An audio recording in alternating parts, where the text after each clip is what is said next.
નમસ્તે મિત્રો, હું છું નવરંગ સાયન અને સ્વાગત છે આપના આમ ગુજરાતના અમેરિકા સ્પેશિયલ ન્યૂઝ બુલેટિનમાં. બુધવાર માર્ચ 25ના બુલેટિનમાં જાણીશું ટ્રમ્પે તૈનાત કરેલા આઈસના એજન્ટ્સ એરપોર્ટ પર કોઈને રોકી લે તો શું કરવું તેની વિગતો.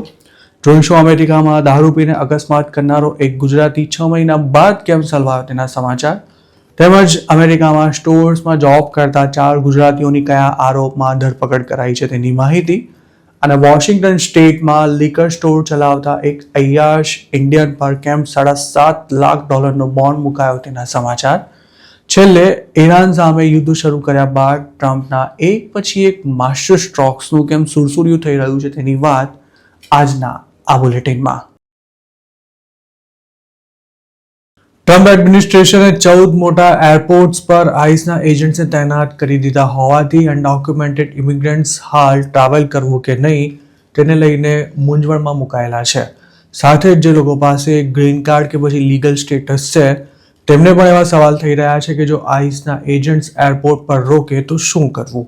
એટલું સમજી લેવું જરૂરી છે કે જેમ અમેરિકાના કોઈ પણ ભાગમાં આઈસના એજન્ટ્સ ગમે તે વ્યક્તિને ઊભી રાખીને તેની પાસેથી પેપર્સ માંગી શકે છે કે પછી તેનું સ્ટેટસ પૂછી શકે છે, તે જ રીતે એરપોર્ટ પર પણ તેઓ આ કામ કરી શકે છે. ટ્રમ્પ સરકારે આઈસને એવી કોઈ સૂચના નથી આપી કે એરપોર્ટ પર ઇમિગ્રેશન એન્ફોર્સમેન્ટ નથી કરવાનું. એક્સપર્ટ્સો માનીએ તો આઈસને ઇમિગ્રેશન લોનું એન્ફોર્સમેન્ટ કરવાની તમામ સત્તા મળેલી છે અને એરપોર્ટ જેવા સ્થળે પણ તેમાં કશો જ ફેર નથી પડવાનો. મતલબ કે આઈસના એજન્ટ્સ એરપોર્ટ પરથી ગમે તે અનડોક્યુમેન્ટેડ ઇમિગ્રન્ટની પૂછપરછ કરી શકે છે અને તેમને ડિટેન અથવા અરેસ્ટ પણ કરી શકે છે. આવી સ્થિતિમાં જૂનો રિમૂવલ ઓર્ડર પેન્ડિંગ હોય, અસાયલમનો કેસ ચાલુ હોય કે પછી ડિપોર્ટેશન સામે કોઈ પ્રકારનું પ્રોટેક્શન ન મળેલું હોય તેવો કોઈ શખ્સ જો એરપોર્ટ પર આઈસના હાથમાં આવી જાય તો તેને ડિપોર્ટ પણ કરી શકાય છે. આ ઉપરાંત હાલના દિવસોમાં અસાયલમના કેસ પેન્ડિંગ હોય તેવા લોકોને પણ મોટા પાયે અરેસ્ટ કરવામાં આવી રહ્યા છે. તે વાત પણ ધ્યાનમાં રાખવી ખૂબ જ જરૂરી છે. એવું નથી કે માત્ર ઇલીગલ ઇમિગ્રન્ટ્સને જ આઈસના એજન્ટ્સથી સાચવીને રહેવાનું છે. જેમની પાસે લીગલ સ્ટેટસ છે તેમણે પણ જો કોઈ ગુનો કર્યાનું ધ્યાનમાં આવે તો તેમને પણ આઈસના એજન્ટ્સ પકડી શકે છે. આ ઉપરાંત લીગલ ઇમિગ્રન્ટ્સ અથવા નોન ઇમિગ્રન્ટ્સે પોતાના તમામ ડોક્યુમેન્ટ્સ પણ સાથે રાખવા જરૂરી છે. આ ઉપરાંત જો તમારી પાસે અમેરિકાનું ગ્રીન કાર્ડ હોય તો પણ આઈસના એજન્ટ્સના માંગવા પર તેને રજૂ કરવું ફરજિયાત છે. માત્ર અમેરિકન સિટીઝન્સ જ મૌખિક રીતે પોતે સિટીઝન છે તેવું કહેવાની છૂટ ધરાવે છે, પરંતુ જો સિટીઝન હોવાનો દાવો કરનારો ખરેખર સિટીઝન ન હોય તો તેને લાંબો સમય જેલમાં પણ રહેવું પડી શકે છે. હાલ DHS માટે નવું બજેટ ફાળવી ન શકાતા આંશિક શટડાઉનની સ્થિતિ છે. તેના કારણે એરપોર્ટ પર સુરક્ષાનું કામકાજ સંભાળતા TSAના એજન્ટ્સે પગાર નથી મળી રહ્યો. ઘણા એજન્ટ્સે કામ પર આવવાનું બંધ કરી દેતા એરપોર્ટ્સ પર સિક્યોરિટી ચેક માટે લાંબી લાઈનો લાગી રહી છે અને TSAના અધિકારીઓને મદદ કરવાના નામે ટ્રમ્પે ગત શનિવારે આઈસના એજન્ટ્સે એરપોર્ટ પર મોકલવાની સાથે એવી ધમકી આપી હતી કે એજન્ટ્સ દ્વારા હવે એરપોર્ટ્સ પર ઇમિગ્રેશન એન્ફોર્સમેન્ટ કરવામાં આવશે અને સોમવારથી આ એજન્ટ્સને તૈનાત કરવાનું શરૂ પણ કરી દેવાયું હતું. એરપોર્ટ પર જો આઈસના એજન્ટ્સ દ્વારા કોઈ પૂછપરછ કરવામાં આવે તો માત્ર US સિટીઝન જ તેમના સવાલોના જવાબ આપવાનો ઇનકાર કરી શકે છે. આ ઉપરાંત સિટીઝન્સ પોતાનો ફોન તપાસ માટે આપવાની પણ ના પાડી શકે છે, પરંતુ વિદેશીઓને આવો કોઈ રાઇટ નથી મળતો. જો તેઓ અમેરિકાના એરપોર્ટ પર પોતાનો ફોન અનલોક કરીને ન આપે કે પછી આઈસ અથવા તો બીજા કોઈ એજન્ટ્સના સવાલોના જવાબ ન આપે તો તેમને ડિપોર્ટ કરવા સુધીની કાર્યવાહી પણ કરવામાં આવી શકે છે. અમેરિકન મીડિયાના રિપોર્ટ્સ અનુસાર આઈસના એજન્ટ્સને એરપોર્ટ્સ પર મોકલ્યા બાદ પણ સ્થિતિમાં કોઈ ખાસ સુધારો નથી થયો અને હાલ ઘણા એરપોર્ટ્સ પર સિક્યોરિટી ચેક માટે 3 કલાક જેટલું વેઇટિંગ પણ ચાલી રહ્યું છે. કેટલાક પેસેન્જર્સે મીડિયા સાથે વાત કરતા એવી ફરિયાદ પણ કરી હતી કે આઈસવાળા કોઈ મદદ નથી કરી રહ્યા.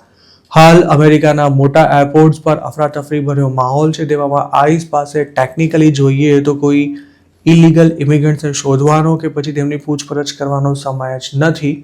જોકે તેનો અર્થ એવો પણ નથી થતો કે તેઓ કોઈ પણ ઇલીગલ એલિયનને નહીં જ પકડે. જો કોઈની માહિતી અગાઉથી જ આઈસને મળી ગઈ હશે તો તે પેસેન્જરને એરપોર્ટ પર ચોક્કસ રોકવામાં આવી શકે છે. ખાસ તો જેમના રિમૂવલ ઓર્ડર્સ પેન્ડિંગ છે તેમને આઈસવાળા ટાર્ગેટ કરી શકે છે. તેવામાં આ સમયે યુએસ સિટીઝન ન હોય તેવા દરેક લોકોએ એરપોર્ટ પર પોતાના તમામ ડોક્યુમેન્ટ્સ સાથે રાખવામાં જ સલામતી છે. અમેરિકાના કનેક્ટિકટ સ્ટેટમાં દારૂ પીને કાર ચલાવી ગમખ્વાર અકસ્માત કરનારા બિરેન પટેલ નામના એક ગુજરાતીને હવે કદાચ 10 વર્ષ સુધીની જેલની સજા થઈ શકે છે. 42 વર્ષના બિરેને સપ્ટેમ્બર 28, 2025માં પોતાની ટેસ્લાથી અન્ય એક ટેસ્લાને ટક્કર મારતા એક મહિલાનું મોત થઈ ગયું હતું. બિરેન પોતે ગ્રીસવર્લ્ડનો છે, જ્યારે તેની ટક્કરથી મોતને ભેટેલી મહિલા મેસેચ્યુસેટ્સની હતી. અકસ્માત વખતે આરોપીના બ્લડમાં આલ્કોહોલની માત્રા કાયદાકીય લિમિટ કરતાં 4 ગણી વધારે હતી અને તેને ઊભા રહેવાની સાથે ચાલવાના પણ હોશ નહોતા. અકસ્માત થયો તે વખતે તો બિરેન પર મિસડિમિનર ચાર્જીસ લગાડી તેને બીજા દિવસે $2.5 લાખના બોન્ડ પર છોડી દેવામાં આવ્યો હતો. પણ તાજેતરમાં તેની સેકન્ડ ડિગ્રી મેનસ્લોટર એટલે કે મનુષ્યવધ, દારૂ પીને કાર ચલાવવા ઉપરાંત બેફામ ડ્રાઇવિંગ અને અસોલ્ટ સહિતના ફેલોની ચાર્જીસ લગાવવામાં આવ્યા છે.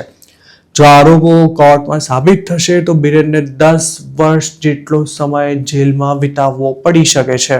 નવા ચાર્જીસમાં બિરેનની ધરપકડ કરાયા બાદ તેને $5 લાખના બોન્ડ પર છોડવામાં આવ્યો હતો. બિરેનને માર્ચ 31ના રોજ કોર્ટ સમક્ષ હાજર થવાનું છે. સાક્ષીઓ પાસેથી મળેલી નવી માહિતી ઉપરાંત અકસ્માતને ભેટેલી બંને ગાડીઓના ડેશકેમ ફૂટેજ ચેક કરવાની સાથે સાથે ક્રાઇમ સીન પરથી કેટલાક પુરાવા એકત્ર કર્યા બાદ બિરેન પટેલ સામે નવા ચાર્જીસ દાખલ કરવામાં આવ્યા હતા. આ કેસમાં આરોપી Biren Patel Tesla Y model drive કરી રહ્યો હતો. બપોરના સમયે થયેલા અકસ્માતમાં બિરેનની ગાડીએ જે કારને અડફેટે લીધી હતી તેની આગળની સીટમાં બેઠેલી 21 વર્ષની યુવતીને ગંભીર ઈજાઓ થતા તેણે સારવાર દરમિયાન દમ તોડ્યો હતો. અકસ્માત કરનારો બિરેન ગ્રે ટેસ્લા ચલાવી રહ્યો હતો, જ્યારે તેણે જેને ટક્કર મારી હતી તે વ્હાઇટ ટેસ્લા હતી. વ્હાઇટ ટેસ્લાના ડ્રાઈવરને પણ અકસ્માતમાં ઈજાઓ પહોંચી હતી અને તેને ટ્રીટમેન્ટ માટે બક્સ હોસ્પિટલ લઈ જવાયો હતો. આ અકસ્માત થયો તેની ગણતરીની મિનિટોમાં જ બપોરે 3 વાગે પોલીસ સ્પોટ પર પહોંચી હતી અને 3:30 વાગે બિરેન પટેલની ધરપકડ કરી તેને હોસ્પિટલ લઈ જવામાં આવ્યો હતો. પહેલી વાર ધરપકડ કરાઈ ત્યારે બિરેનને $2.5 લાખના બોન્ડ પર છોડવામાં આવ્યો હતો, જ્યારે બીજી વાર ધરપકડ થયા બાદ તેનો $5 લાખના બોન્ડ પર છુટકારો થયો હતો. અરેસ્ટ વોરંટમાં અપાયેલી માહિતી અનુસાર અકસ્માત થયો તે વખતે બિરેનના બ્લડમાં આલ્કોહોલનું પ્રમાણ 0.30 હતું, જ્યારે તેની લીગલ લિમિટ માત્ર 0.08 છે. અમેરિકામાં તાજેતરમાં બનેલી 2 અલગ અલગ ઘટનામાં કન્વીનિયન્સ સ્ટોર્સમાં કામ કરતા 4 ગુજરાતીઓની ધરપકડ કરવામાં આવી છે. પહેલા કેસમાં ન્યુયોર્કમાં સ્ટોરમાં કામ કરતા 2 ગુજરાતીઓની સોમવારના રોજ ધરપકડ કરવામાં આવી હતી. ફ્લશિંગના કેતન પટેલ અને હિક્સવેલના હિતેશ શાહ બાલવેનમાં એક્સપ્રેસ માર્ટમાં કામ કરતા હતા. આ બંને પર ફ્લેવર્ડ વેબ્સની સાથે નશીલા પદાર્થ અને પેપર સ્પ્રેનું ગેરકાયદે વેચાણ કરવાનો આરોપ છે. લોકલ પોલીસ સોમવારના રોજ સ્થાનિક સમય અનુસાર સાંજે 8:30 વાગે ફોક્સહર્સ્ટ રોડ પર આવેલા સ્ટોર પર પહોંચી હતી, જ્યાં મોટી માત્રામાં વેબ પ્રોડક્ટ્સ, ક્વેટમ અને પેપર સ્પ્રે મળી આવ્યા હતા. આ તમામને વેચાણ કરવાના ઈરાદા સાથે સ્ટોરના ડિસ્પ્લે પર રાખવામાં આવ્યા હતા તેવું પોલીસનું કહેવું છે. બંને આરોપી જે સ્ટોરમાં કામ કરતા હતા ત્યાંથી પ્રતિબંધિત સામાનની સાથે કેટલીક કેશ પણ જપ્ત કરવામાં આવી હતી. કેતન અને હિતેશ પર આ તમામ પ્રતિબંધિત વસ્તુઓનું વેચાણ કરવાનો આરોપ લગાવવામાં આવ્યો છે અને તેમને આવતા મહિને કોર્ટમાં હાજર થવાનું રહેશે. જોકે તેઓ ઓનર્સ છે, પાર્ટનર્સ છે કે પછી આ સ્ટોરમાં માત્ર કામ કરતા હતા તેની કોઈ ચોખવટ લોકલ પોલીસે નથી કરી અને આ બંને આરોપીઓનું ઇમિગ્રેશન સ્ટેટસ શું છે તે પણ નથી જણાવવામાં આવ્યું. આવો જ બીજો કેસ ફ્લોરિડાનો છે, જેમાં મંગળવારના રોજ મેડિસન કાઉન્ટી શેરિફ ઓફિસે પ્યોર ડિસ્કાઉન્ટ સ્ટોર નામના એક બિઝનેસ પર રેડ કરી હતી. મેડિસનમાં જ આવેલા આ સ્ટોરમાં માઇનોર ટોબેકો અને આલ્કોહોલ પ્રોડક્ટ્સનું વેચાણ કરવામાં આવે છે તેવી લોકલ પોલીસને અનેક ફરિયાદો મળી હતી, જેના પર કાર્યવાહી કરતા એક ટીમ આ સ્ટોર પર અચાનક જ પહોંચી હતી અને તેની વિરુદ્ધ મળેલી ફરિયાદો સાચી છે કે કેમ તે જાણવા માટે તપાસ કરવામાં આવી હતી. અગાઉ પણ પોલીસે આ જ સ્ટોરને માઇનોરને પ્રતિબંધિત વસ્તુઓ ન વેચવા માટે વોર્નિંગ આપી હોવા છતાં પણ તેનું વેચાણ ચાલુ જ હતું, જેને પકડવા માટે ડમી કસ્ટમર મોકલવામાં આવ્યો હતો. નવાઈની વાત એ છે કે તે ડમી કસ્ટમરનું આઈડી ચેક કર્યા બાદ પણ સ્ટોરના એમ્પ્લોયીએ તેને $40 2 વેપ્સ વેચી હતી. સ્ટોરમાં ચાલતી ઇલીગલ એક્ટિવિટીનો અંડરકવર ઓપરેશનમાં ભાંડો ફૂટી ગયા બાદ એટર્ની જનરલ ઓફિસની સાથે પોલીસે પણ સ્ટોરમાં હાજર લોકોનો સંપર્ક કર્યો હતો અને જીગર વિષ્ણુભાઈ પટેલ તેમજ જયા પટેલ નામના પુરુષ અને મહિલાની ત્યાંથી ધરપકડ કરવામાં આવી હતી. આ બંને પર માઇનોરને વેબ્સ વેચવાનો આરોપ છે. ફ્લોરિડામાં 2024માં અમલી બનેલા કાયદા અનુસાર માઇનોરને વેબ્સનું વેચાણ નથી કરી શકાતું. અમેરિકામાં નાની ઉંમરના કસ્ટમર્સને આકર્ષવા માટે કાર્ટૂન, સુપર હીરો લોગો તેમજ બ્રાઇટ કલર્સના પેકિંગ ધરાવતી વેબ્સ ડિસ્પ્લેમાં મૂકવામાં આવતી હોય છે. ફ્લોરિડાના જે સ્ટોરમાં પોલીસે રેડ કરી હતી તેમાં 13 અલગ અલગ બ્રાન્ડ્સ અને ફ્લેવર્સની વેબ્સ પણ મળી આવી હતી, જેને કાર્યવાહીના ભાગરૂપે જપ્ત કરવામાં આવી હતી. જયા પટેલ અને જીગર પટેલના અરેસ્ટ રેકોર્ડ્સ અનુસાર બંને પર મિસડિમિનર ચાર્જીસ લગાવવામાં આવ્યા છે તેમજ તેમની બુકિંગ ડેટ માર્ચ 24 જણાવવામાં આવી છે. આ બંને પર હાલ કોઈ બોન્ડ મૂકવામાં નથી આવ્યા. જેલ રેકોર્ડ્સ અનુસાર જયા પટેલની ઉંમર 33 વર્ષ છે જ્યારે જીગરની ઉંમર 34 વર્ષ જણાવાઈ છે. તેમના પર લગાવાયેલા ચાર્જીસ ભલે ગંભીર ન હોય પણ આ બંને જો અમેરિકામાં ઇલીગલી રહેતા હશે તો હવે તેમની મુશ્કેલી કદાચ વધી શકે છે. છેલ્લા 1.5 વર્ષમાં સૌથી વધુ ઇલીગલ ઇમિગ્રન્ટ્સ ફ્લોરિડામાંથી જ પકડાયા છે અને તેમાં નાનો મોટો ક્રાઇમ કર્યા બાદ પોલીસ દ્વારા અરેસ્ટ કરાયા પછી આઈસી કસ્ટડીમાં પહોંચી ગયા હોય તેવા એલિયન્સની સંખ્યા સૌથી વધારે થાય છે. જો આપ હાલ અમેરિકામાં કોઈ સ્ટેટસ વિના રહેતા હો અને અસાયલમનો કેસ ચાલુ હોય તો વર્ક પરમિટ હોવા છતાં પણ માઇનોરને સિગરેટ કે બિયર વેચવા સહિતનો કોઈ પણ નાનો સરખો ગુનો કરવો ઘણો જ ભારે પડી શકે છે.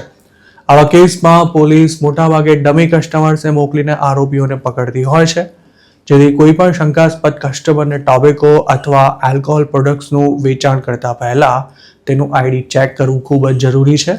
તેમજ લૂઝ સિગરેટનું વેચાણ ભૂલથી પણ ન થાય તેનું પણ ખાસ ધ્યાન રાખવું જોઈએ. અમેરિકાના વોશિંગ્ટન સ્ટેટમાં પોતાનો લિકર સ્ટોર ધરાવતા એક હવસખોર ઇન્ડિયનની પોલીસે ધરપકડ કરી છે. કુલવીર બ્રાડ નામના આ પંજાબીને વેન્કુવર પોલીસે માર્ચ 13ના રોજ અરેસ્ટ કર્યો હતો. તેના પર સ્નેપચેટ દ્વારા માઇનોર છોકરીઓને ફસાવવાનો આરોપ છે. પોલીસનું કહેવું છે કે કુલવીર આ છોકરીઓને ડ્રગ્સ, આલ્કોહોલ તેમજ પોતાના અપાર્ટમેન્ટના રૂફટોપ પુલમાં મોજ મસ્તી કરવાની લાલચ આપી તેમની સાથે ન કરવાની ગંદી હરકતો કરતો હતો. ભૂતકાળમાં પણ કુલવીરનું નામ આ જ પ્રકારની નીચ કરતૂતોને કારણે પોલીસના ચોપડે ચડી ચૂક્યું છે. જોકે તેની હવસખોરીનો ભોગ બનેલી વધુ વિક્ટિમ્સ સામે આવ્યા બાદ કુલવીરની વિરુદ્ધ નવા 39 ચાર્જીસ લગાવવામાં આવ્યા છે. આ તમામ છોકરીઓને કુલવીરે ડ્રગ્સ અને દારૂની લાલચ આપી તેમને ભોગવી હતી. અમેરિકન મીડિયાના રિપોર્ટ્સ અનુસાર ડિસેમ્બર 2025માં કુલવીર બ્રાડની પહેલીવાર ધરપકડ થઈ હતી અને તેની પાસેથી કેટલું ગંદુ મટીરિયલ પણ મળી આવ્યું હતું. જોકે હવે તેના પર ફર્સ્ટ ડિગ્રી ટ્રાફિકિંગ ઉપરાંત દુષ્કર્મ સહિતના ખૂબ જ ગંભીર ચાર્જીસ લગાવાયા હોવાથી હવે કુલવીરનું બચવું ખૂબ જ મુશ્કેલ છે. પોલીસને ચોક્કસ બાતમી મળ્યા બાદ કુલવીર બ્રાડ સામે જુલાઈ 2025માં પહેલીવાર તપાસ શરૂ કરવામાં આવી હતી. તે વખતે પોલીસને એવી બાતમી મળી હતી કે હવસખોર છોકરીઓને નશીલા પદાર્થો આપવાની લાલચ આપી તેમનો ફાયદો ઉઠાવે છે. કુલવીર સામે પુરાવા એકઠા કર્યા બાદ પોલીસે વોટરફ્રન્ટમાં આવેલા તેના ઘરે પહોંચીને ઝડપી લીધી હતી અને તેની પણ ટ્રાફિક સ્ટોપ દરમિયાન ધરપકડ કરવામાં આવી હતી. કોર્ટમાં રજૂ કરાયેલા ડોક્યુમેન્ટ્સ અનુસાર કુલવીર વધુ 8 જેટલી વિક્ટિમ્સ સાથે સંપર્ક ધરાવતો હતો અને તમામની ઉંમર 14 થી 19 વર્ષ હતી. આ દેશી ચાન્સ મળે તો 13 વર્ષની છોકરીઓને પણ પોતાના લપેટામાં લઈ લેતો હતો તેવું પણ પોલીસનું કહેવું છે. પોલીસે કોર્ટને એવું પણ જણાવ્યું હતું કે કુલવીરની આ હરકતોનો ભોગ બનેલી છોકરીઓનો વાસ્તવિક આંકડો ઘણો જ વધારે હોવાની પૂરી શક્યતા છે. કુલવીરને કોમ્યુનિટી માટે ખતરો ગણાવી તે જેલમાંથી બહાર ન આવે તે સુનિશ્ચિત કરવા તેના પર મૂકવામાં આવેલા બોન્ડની રકમ પણ $5 લાખ વધારીને $7.5 લાખ કરી દેવામાં આવી છે.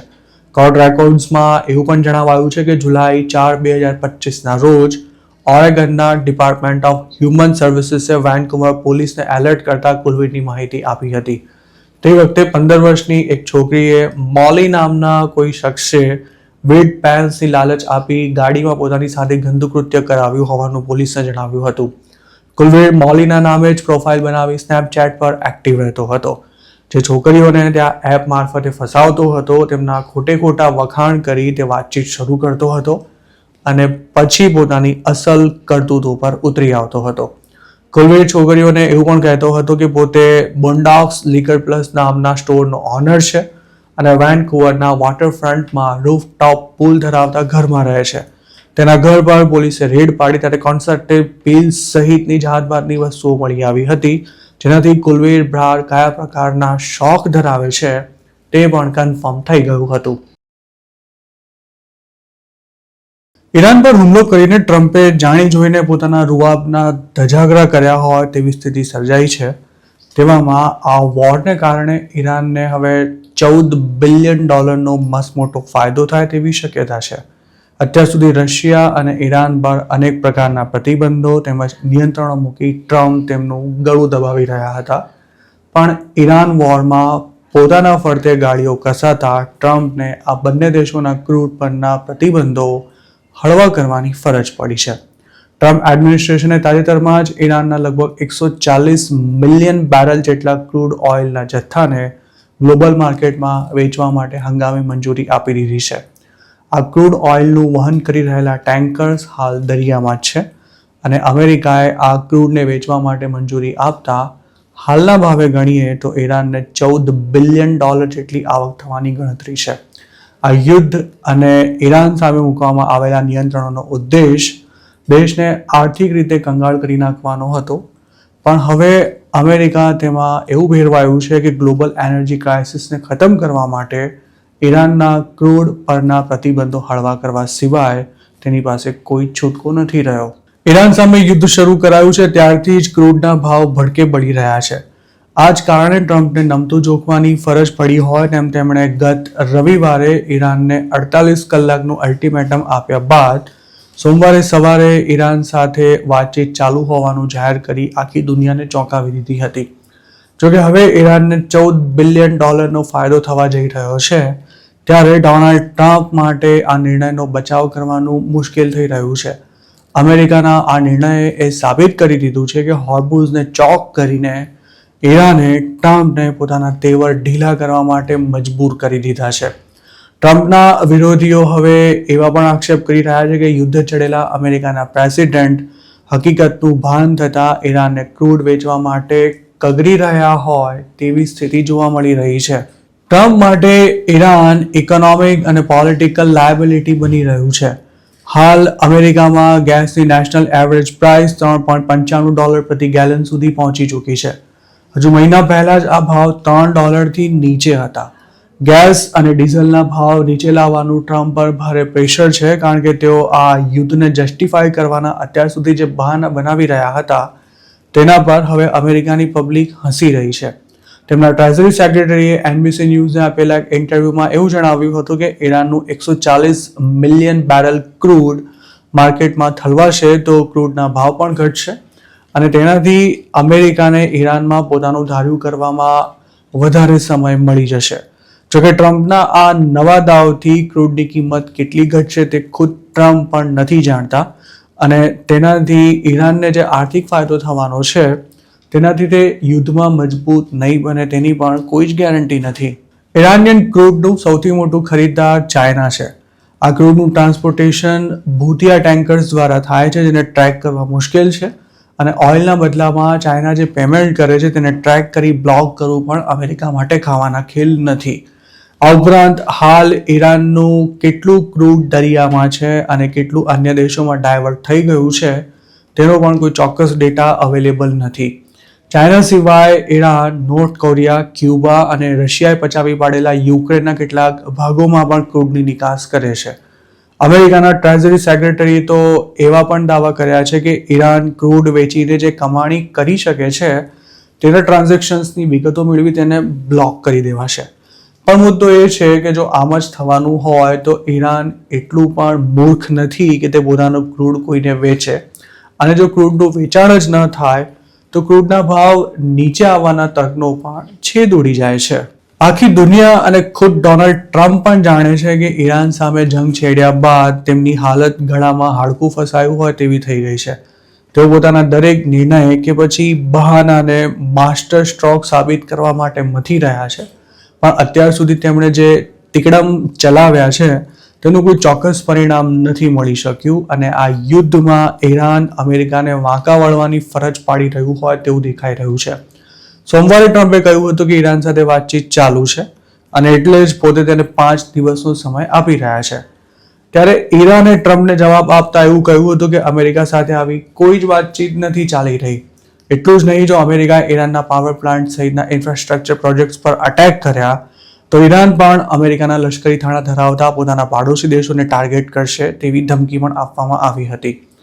અમેરિકા હાલ ઈરાન સામે કેટલું લાચાર થઈ ગયું છે તે સમજવા માટે આ એક જ વાત પૂરતી છે. તો મિત્રો, આ હતા અમેરિકાના આજના મુખ્ય સમાચાર. આપને જો મારી રજૂઆત પસંદ આવી હોય તો આ વિડીયોને લાઇક અને શેર કરવાનું તેમજ આઈ એમ ગુજરાતની યુટ્યુબ ચેનલને સબસ્ક્રાઇબ કરવાનું ભૂલશો નહીં. કારણ કે આ ચેનલ પર આપને મળશે અમેરિકામાં રહેતા ગુજરાતીઓ માટેના તમામ મહત્વના સમાચાર અને તે પણ આપની પોતાની ભાષામાં.